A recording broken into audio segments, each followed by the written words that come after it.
Alright guys, so it's your instructor for Amazon class. Due to the state that technology is moving ever so fast, so we're gonna have to catch up with the new technology, the new dates, and our generation, what they're pushing on. So what are the HTML forms? So form sends data to the web server. HTML forms collect input from the users and sends their information to the backend server for processing. Form uses the HTTP post request to send the form data to the web server. So if you guys know what that is, we went over the HTTP post request back in lesson 2. Because this course focuses on the front end, we aren't going to worry about what happens once the data posts to the web server. We'll be focused on creating the forms themselves. HTML form uses the form element. Inside the form element, we'll use input elements and label elements to create the forms and controls. Let's look at the sample code. So here you can see the sample code. It's gonna have a body, your header, your form, where it's gonna be posted to. So this website, and then the label, and your type, and then your special input type. So here your form elements. First, you're gonna have your first name, my test data, submit. So number one, we're gonna talk about method attribute. This is a virtual almost set to post and tells the form to HTTP post request to send the data. Action attribute, this tells the browsers the server script or page to send the data form to. So the label for this creates a label and connects to an input element. So here the input type, this sets the type of text such as text, button, checkbox, etc. Input type equals submit. So this is a special input that submit the form data using the method and action set at the top of the form. So here you could check out the website right here at W3 Schools, and here you could check out HTML form elements. You could type in your input type text, your ID, first name, or your this is gonna be called out from your ID. Or you could do a select, so you're gonna have a drop down menu of menus, and then you could do it from different cards like 1 star, 5 star. I'll show you guys sooner on my codes.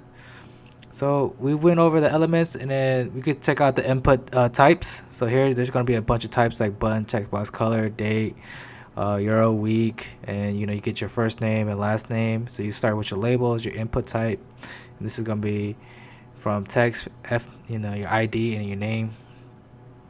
All right, so let's go over the name attribute. So forms only care about the name attribute.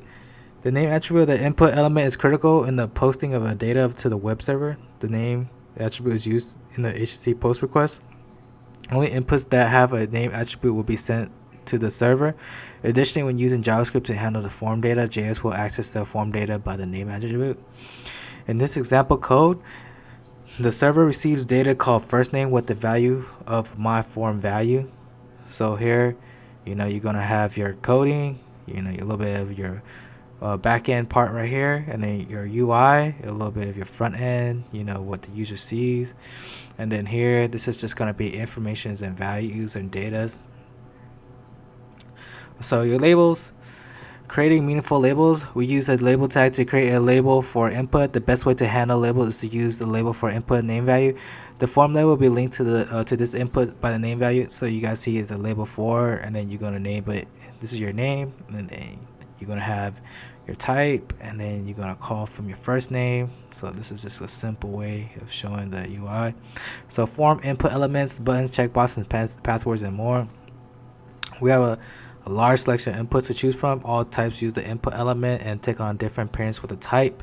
So you could create a button, create a checkbox, create a date picker, make sure the email is in format with the A calling out, the file pickers, you make sure hidden password radios, things like that you guys could check out here and use. So two useful inputs that have their own elements is the text errors and select.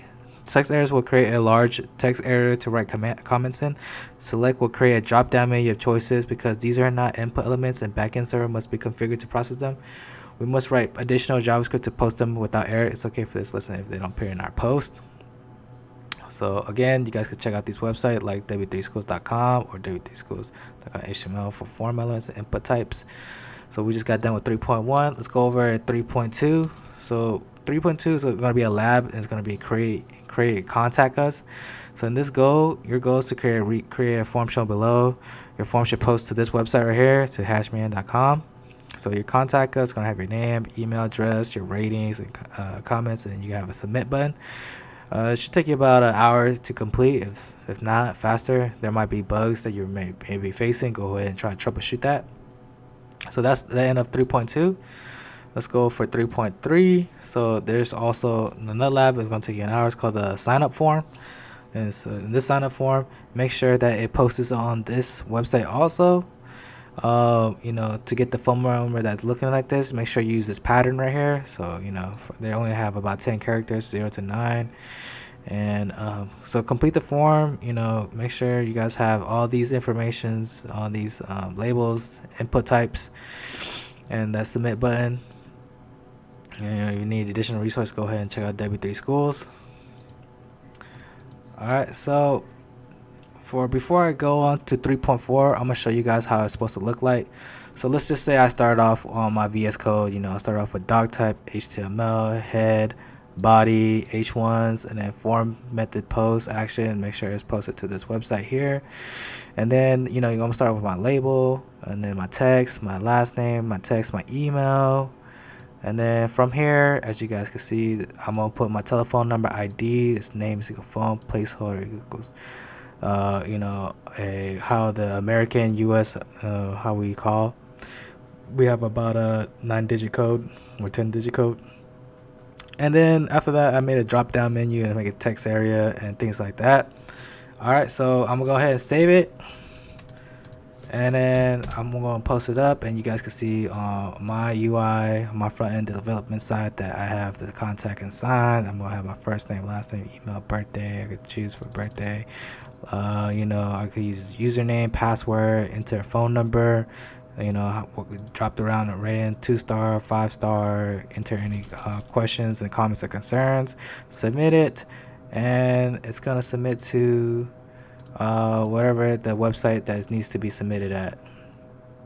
Alright, so that's just gonna be how we start off. So here I'm gonna actually have the form set down to here down below, and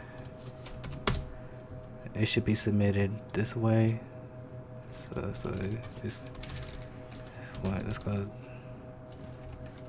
it's telling me it needs to be like that.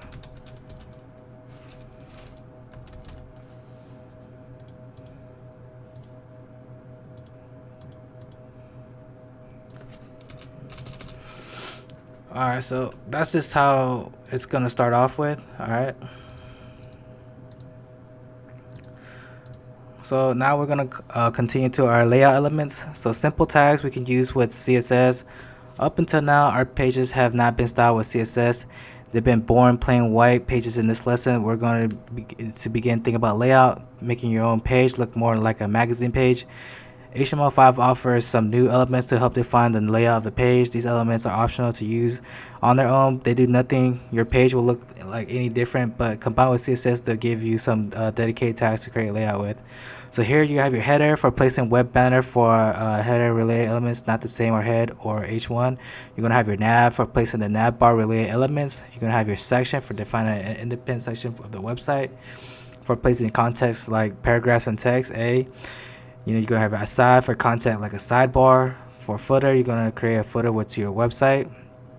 Example of a page layout using the built-in layout tags. So here you're gonna have your header, your nav, your section, your article, aside, your footer. So we use CSS together with HTML to create the layout. We aren't ready to dive into how CSS works yet, but in this lesson we'll give you a pre-made CSS to create your first layout. So here you guys go to this website, w3schools.com, HTML, HTML layout.esp. And it'll just show you a little bit more of how your how it's supposed to be sectioned. Also, you have your header, footer, and then you have your articles, your sections, and your A side, and your navigation bars. And it tells you a little bit more how CSS frameworks works. There's like you use Bootstrap, CSS flows. So that's just a little bit. So that's 3.4. Let's go continue on to div versus section. So here is the content related thematically, best practice use the rule of thumb. So one point of confusion is the difference between div and sections to create layouts. The recommendation is to continue to use div for layouts and when the content isn't logically related in some way.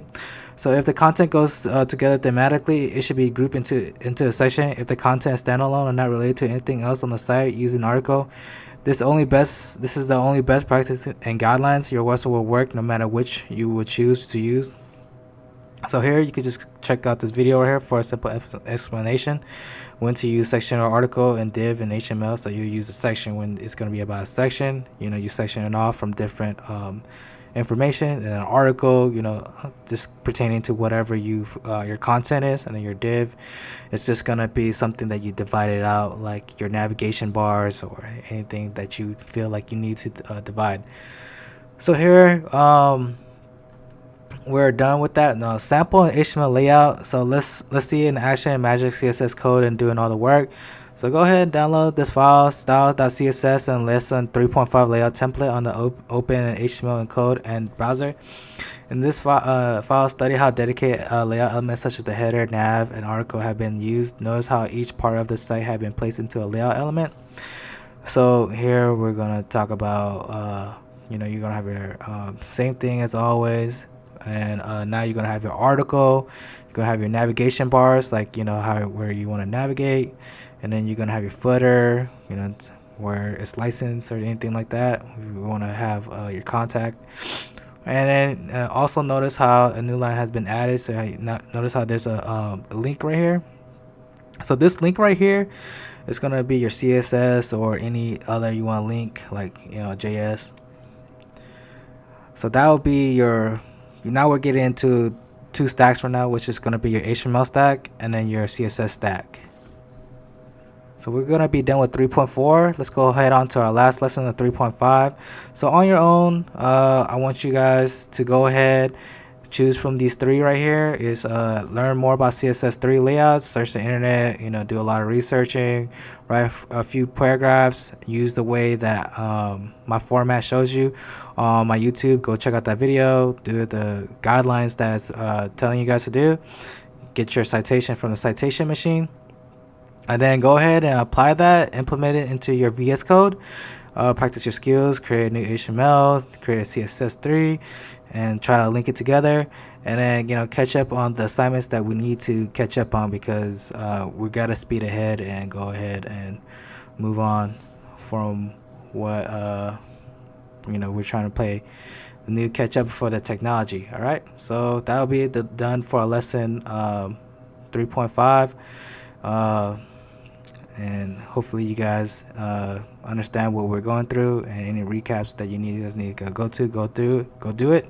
So two labs, one project. And if you guys want to see a little bit about the CSS3, so here this will be a CSS3. If I wanted to, I could link this CSS3. So I'll go ahead and go up here, go ahead and put it in into the HTML, put a href.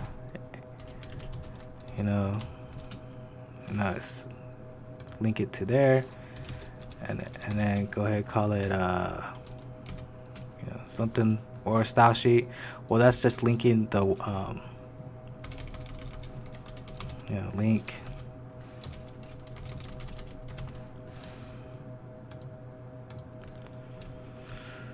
So there you just have it just like perfectly link style, just how it will be like right here. You guys will have a link style right here,